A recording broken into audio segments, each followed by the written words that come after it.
So welcome to this webinar entitled Corneal Dystrophies from A to Z. As you will learn, corneal dystrophies form a large group of heterogeneous disorders. So we had to make two presentations. Part 1 will be focused on epithelial and stromal corneal dystrophies. Corneal dystrophies are broadly defined as inherited disorders that affect any layer of the cornea and are usually progressive, bilateral, and not related to environmental or systemic factors. They affect corneal transparency and refraction. Clinicians need to, however, distinguish corneal degeneration from corneal dystrophies. Corneal degeneration is a broad term for afflictions that cause alterations to the corneal structure due to a multitude of factors, such as trauma, infection, increasing age, and other environmental factors. Pathophysiological mechanisms implicated in corneal dystrophies involve structural disorganization, instability, or adhesion, aberrant protein stability and deposition, or abnormal cellular proliferation or apoptosis and dysfunction of normal enzymatic processes. You will learn about these mechanisms later when we describe each corneal dystrophy. Based on the affected corneal layers, corneal dystrophies can be divided into four classes: epithelial and subepithelial, epithelial stromal dystrophies, stromal, and endothelial dystrophies. In this webinar, we are going to talk about the first three groups. In the past, corneal dystrophies were characterized by clinical description and histopathological features. Some dystrophies, such as lattice corneal dystrophies, had amyloid deposition. Other, such as macular corneal dystrophy, there was glycosaminoglycans deposition. Genetic research has made a huge impact on our understanding of corneal dystrophies. As you may know, in 2008, International Classification of Corneal Dystrophies was published.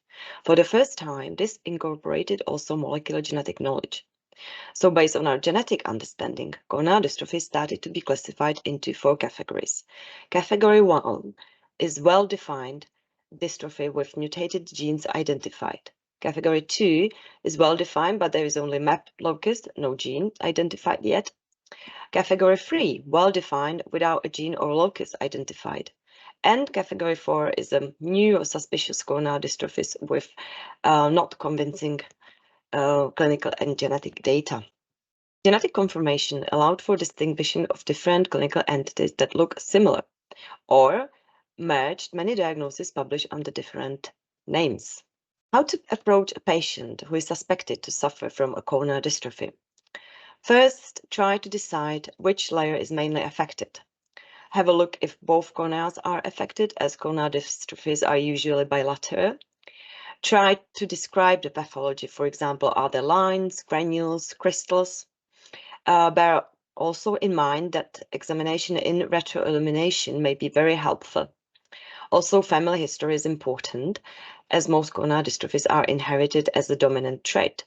However, some members may be asymptomatic. So if you have a patient without family history, I would suggest to examine first-degree relatives that are available. Especially in elderly patients with no family history, I would recommend, based on our experiences, to exclude paraproteinemia, as this can mimic almost any corneal dystrophy, as we will also see later. Ultimately, corneal dystrophies are confirmed by molecular genetic analysis, which is, however, often not performed. Why? It's mainly because corneal opacities and refractive errors are considered to be a surgical problem, and generally awareness about benefits of molecular genetic testing about corneal surgeons is relatively low. These slides represent the most common approaches for surgical management of corneal dystrophies. Patients with superficial deposits can undergo phototherapeutic keratectomy, while corneal transplantation, either full or partial thickness, may be indicated for patients with stromal and endothelial corneal diseases. Although corneal transplantation techniques have improved considerably over the past 2 decades, these surgeries are still associated with postoperative risks or disease recurrence, graft failure, and other complications that may result in blindness. Hence, the research and possible identification of novel non-surgical treatments is a very hot topic. Now we will move to the description of individual corneal dystrophies. Relatively common is epithelial basement membrane dystrophy, also called Cogan microcystic epithelial dystrophy or map-dot fingerprint dystrophy. Its current opinion are that this disease is most likely degenerative condition and should not be actually counted as a corneal dystrophy. Clinically, the disease is characterized by the presence of intraepithelial map-like changes, dot opacities, fingerprint lines. It's caused by poor adhesion of basal epithelial cells, excessive deposition of basement membrane material between distorted epithelium and the intact Bowman layer. There are 4 families with TGF-beta-I mutations identified.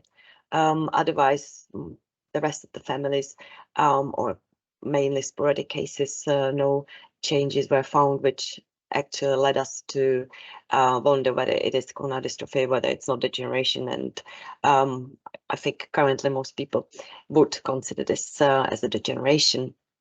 It can be asymptomatic. There may be, however, also decreased vision or painful erosive episodes, which can be complicated by infection, as you can see in these images. Treatment involves contact lens wear, abrasion of the loose epithelium, or phototherapeutic keratectomy. Here are some more images of our patients with map-dot fingerprint dystrophy. So at the top, you can see some dots, followed by fingerprints, followed by geographic opacities. And again, some more images of fingerprints. Epithelial recurrent erosion dystrophy is one of the recently characterized diseases. It's very rare. As far as I know, only 10 families have been reported. And thanks to molecular genetics, it could be proved that it involves also entities previously published under different names, such as Dystrophia helsingitica. It's an autosomal dominant disease caused by mutations in COL17A1. It's characterized by recurrent erosions manifesting in the first decade of life. By midlife, subsequently, subepithelial and diffuse fibrosis in the mid-peripheral to center part of affected corneas develop. We did not see this disease in the Czech population.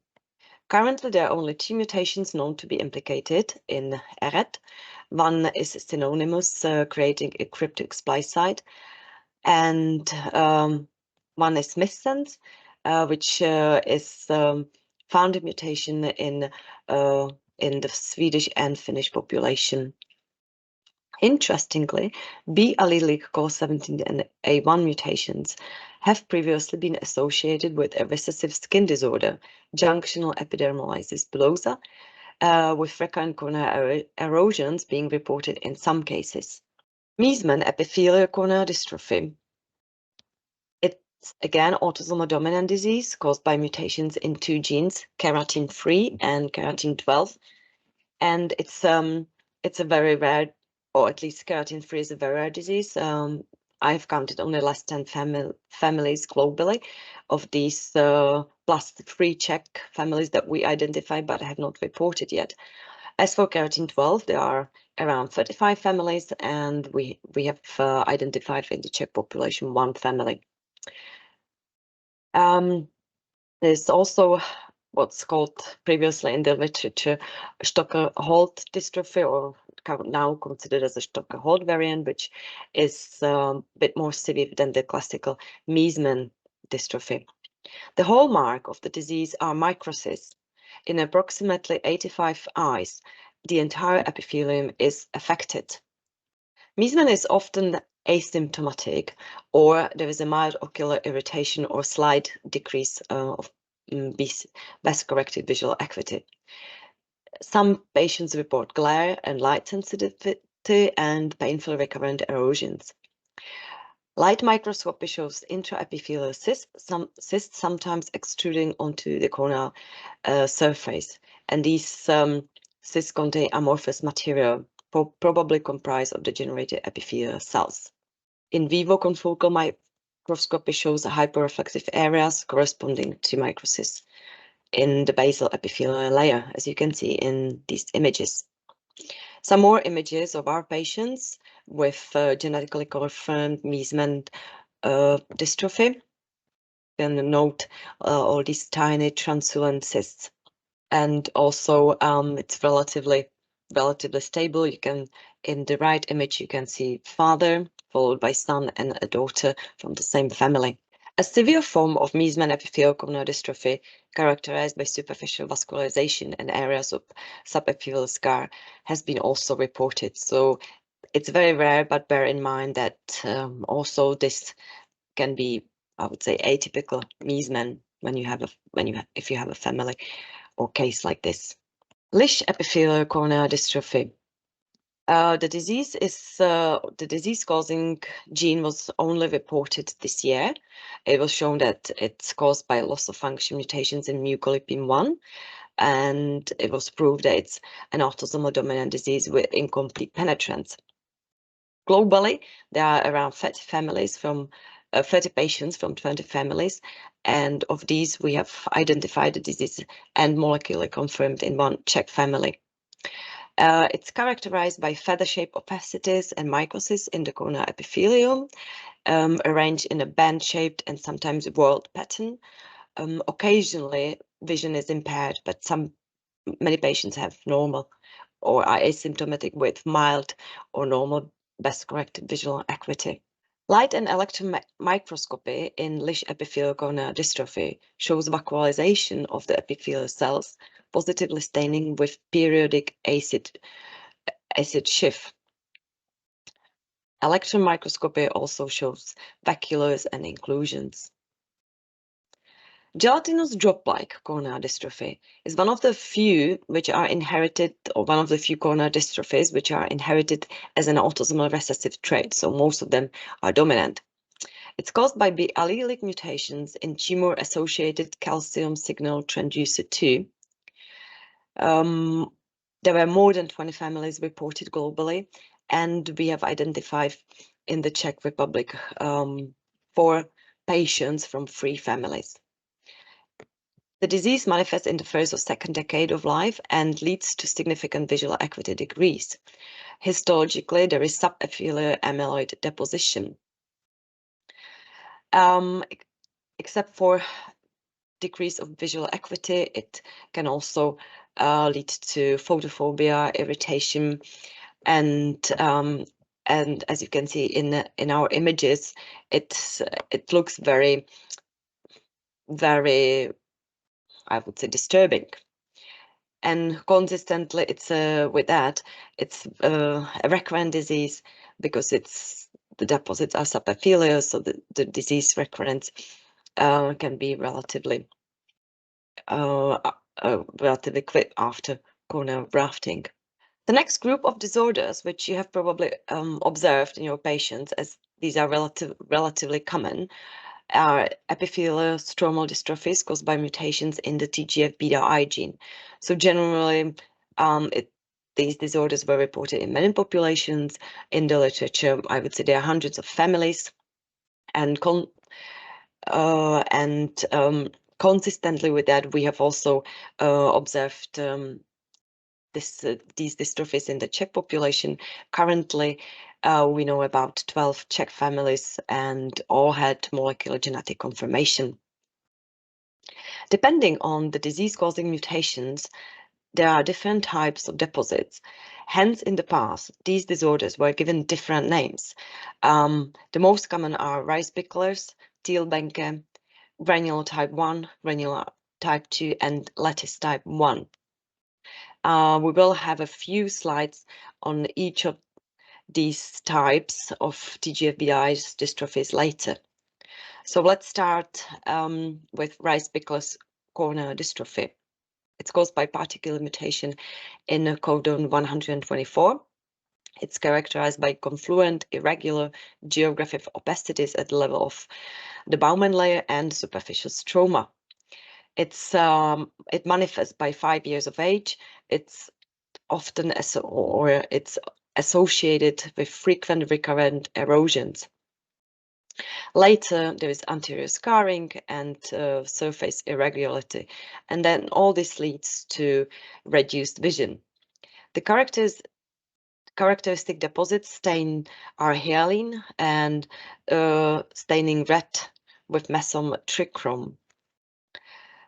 The disease is managed by phototherapic keratectomy or keratoplasty, but note that the recurrence is very, as you can see in these images, is very fast. Average recurrence time post phototherapy keratectomy is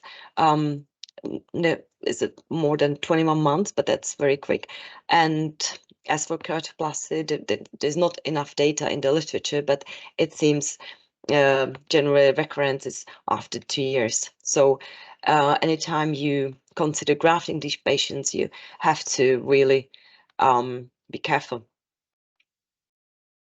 Thiel-Behnke corneal dystrophy is a bit milder than Rice-Pickler's. It's characterized by subepithelial honeycomb-shaped corneal opacities. It's slowly progressive. It also leads to decreased best-corrected visual acuity and erosions.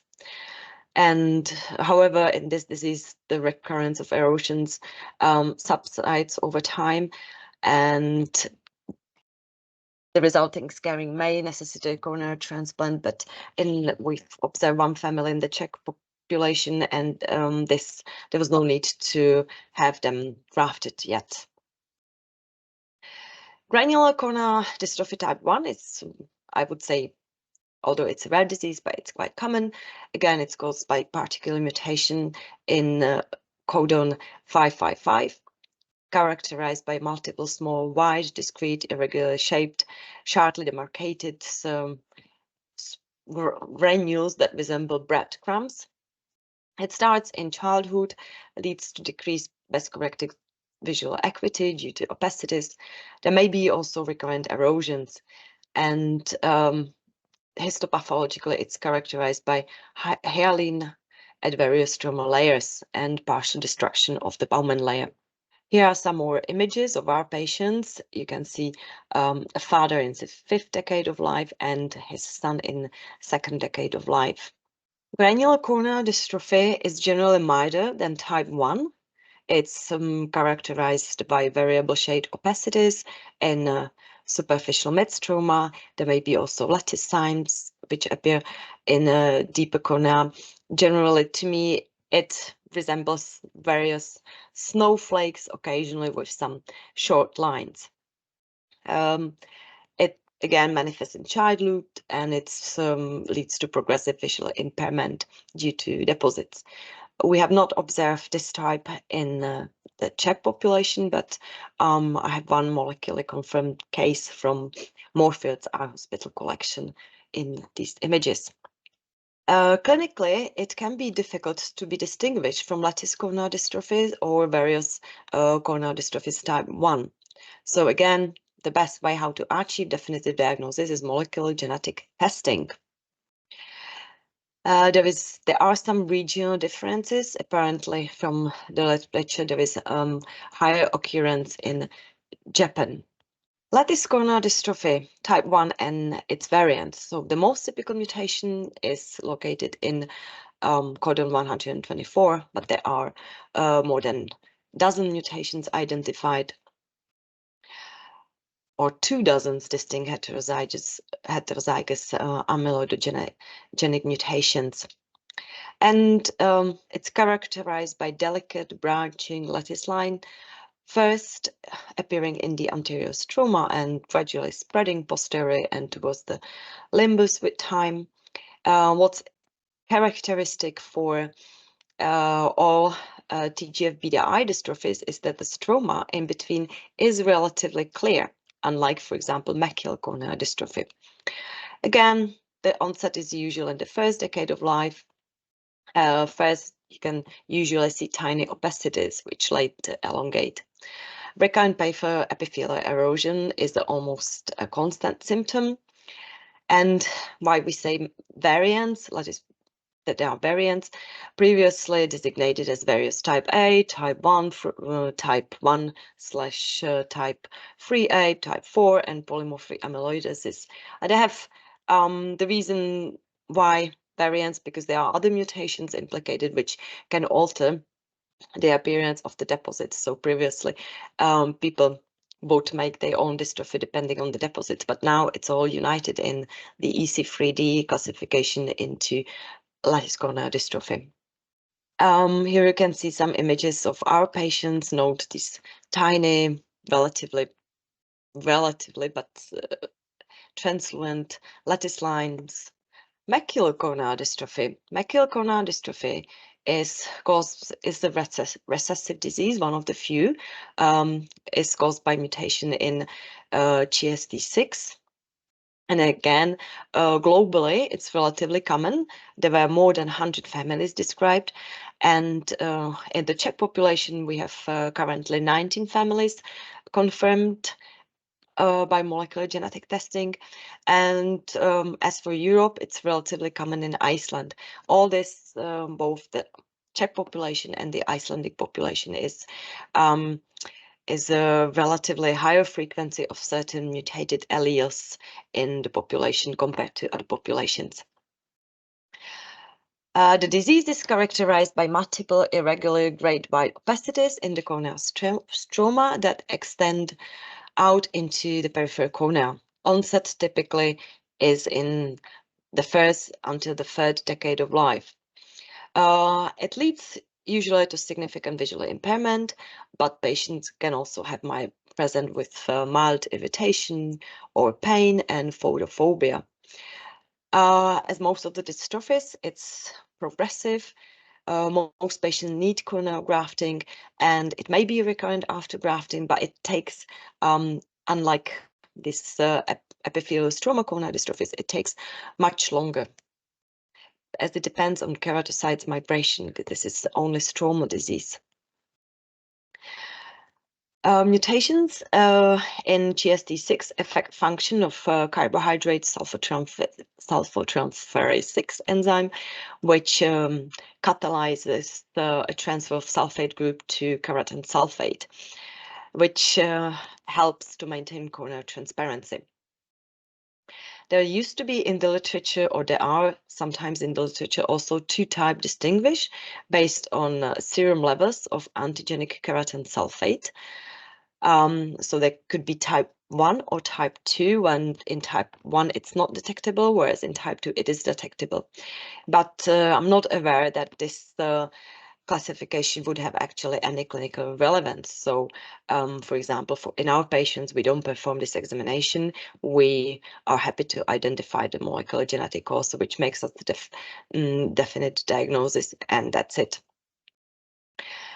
It's histologically characterized by intracellular and extracellular accumulation of glycosaminoglycans at all levels of stroma and corneal endothelium.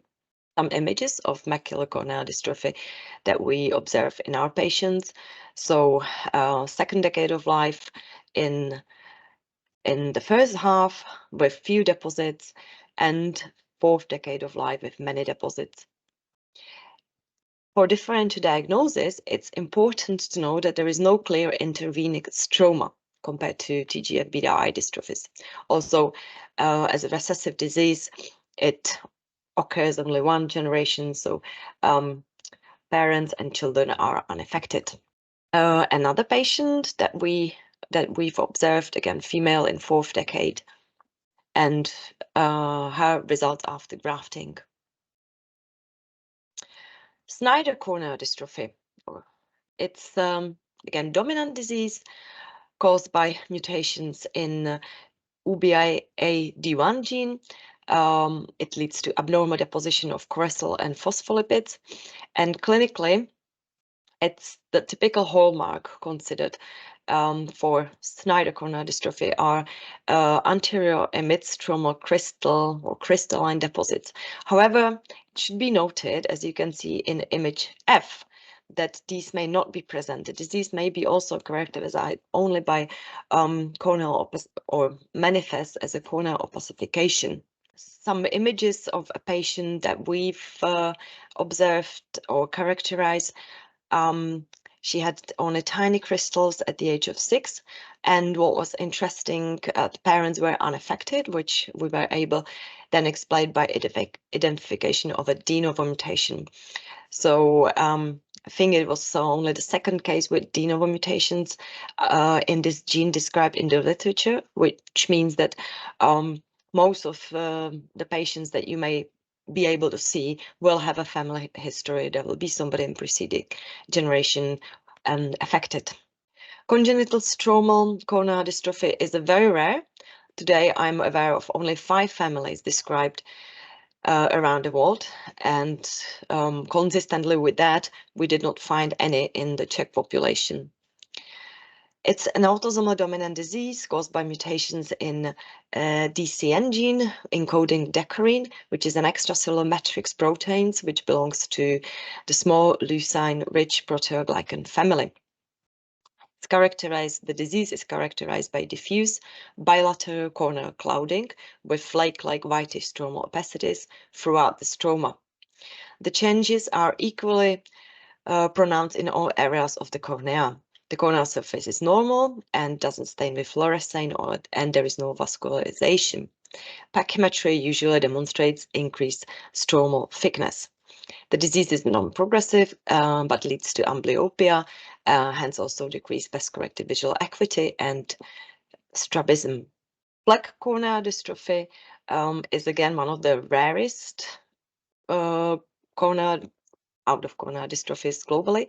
I've counted in the literature less than 15 families reported, and in the Czech Republic we have found 1 family which we have not reported yet.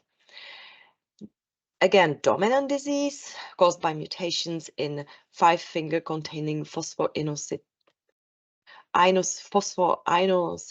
kinase, which regulates late endosome and lysosome morphology, vesicle trafficking, and autophagy.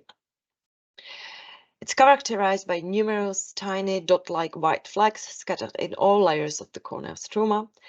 The stroma in between is clear. It's either congenital or it can manifest early in childhood, but because many patients are asymptomatic with normal vision, occasionally with minor photophobia, I believe it's very underdiagnosed. Also, as you will see in the next slide, it's very difficult even for experienced corneal specialists to recognize these tiny flecks. The disease or the pathophysiology underlying the disease are abnormal keratinocyte swollen with membrane-limiting intracytoplasmic vesicles.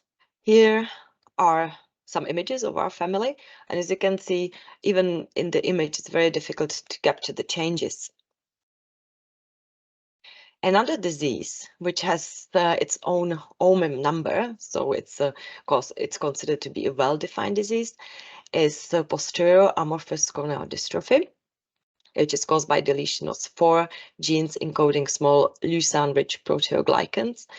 And again, very rare, less than 10 genetically confirmed families in the literature described. And again, we did not see it in the Czech population yet.